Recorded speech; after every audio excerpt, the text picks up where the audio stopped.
वैसे गृह मंत्री चिदम्बरम साहब अपने जो तमाम मंत्रालय का अधिकारियों को इस कदर कस के रखते हैं, इसलिए वहां से इस रिपोर्ट की लीक होने की संभावना कम है। हालांकि अगर कोई इसमें से एक विभीषण निकल के आ जाए तो कहा नहीं आ सकता। बहरहाल एक बात तय है कि इस रिपोर्ट में वाजपेयी के नाम लिए जाने से एक बार फिर ये जिन्न बोतल से बाहर निकल आया है। ये तस्वीरें हैं संसद के दोनों सदनों की।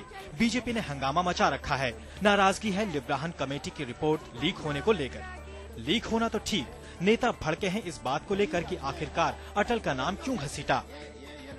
पर मुद्दा तो जुड़ा है परिवार की विचारधारा से। इसलिए बातों बातों में आडवाणी भी ताल ठोक कर कह रहे हैं कि वो मस्जिद गिराए जाने के खिलाफ तो थे, लेकिन राम मंदिर बनवाना आज भी उनका सपना है। मैं समझता हूं कि मेरे जीवन में मेरा अयोध्या मूवमेंट के साथ जुड़ना और वहां पर जनता की इच्छा के अनुसार एक भव्य राम मंदिर उस स्थान पर बने, ये मेरे जीवन की साध है और जब तक ये साध पूरी नहीं होगी मैं इसके लिए कार्य करता रहूंगा। राम मंदिर के बहाने ही सही, एक अरसे बाद पूरा परिवार एक सुर में बोला।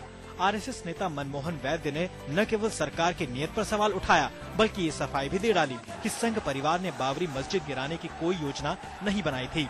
उस समय यह ढांचा तोड़ने की कोई पूर्व योजना नहीं थी, लेकिन जो एक जनता का भाव मन में था उसका अनादर हो रहा था। कोर्ट भी अपने निर्णय में डिले कर रहा था, सरकार भी कार सेवा करने के लिए अनुमति नहीं दे रही थी, इसलिए जमा वो क्षुब्ध हुआ। अब बीजेपी को हल्ला बोलना था कांग्रेस पर, और वो भी मधु कोड़ा के मुद्दे पर। गन्ना किसानों के मुद्दे पर पूरा विपक्ष एक हुआ तो सरकार को घुटने टेकने पड़े। ऐसे में यही एक मुद्दा था जो विपक्षी एकता को तोड़ पाता। कि लीकेज हुआ एक अखबार में, वो क्यों, इसके लिए कौन जिम्मेदार है, ये सरकार बताए। और फिर इतने दिनों के बाद लिब्राहन कमीशन को पेश क्यों नहीं किया जा रहा।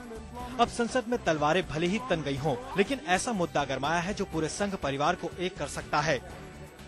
जोशी और आडवाणी तो ठीक, लेकिन बहुत ही कम लोगों ने सोचा होगा कि लिब्राहन वाजपेयी को भी लपेटे में ले लेंगे। वो वाजपेयी जिनकी न सिर्फ बीजेपी में बल्कि बीजेपी के बाहर भी सेक्युलर और लिबरल स्टेट्समैन की छवि है। ऐसे में हंगामा बरप रहा है तो आश्चर्य क्यों। अमिताभ सिन्हा के साथ आशीष जोशी, दिल्ली, आज तक।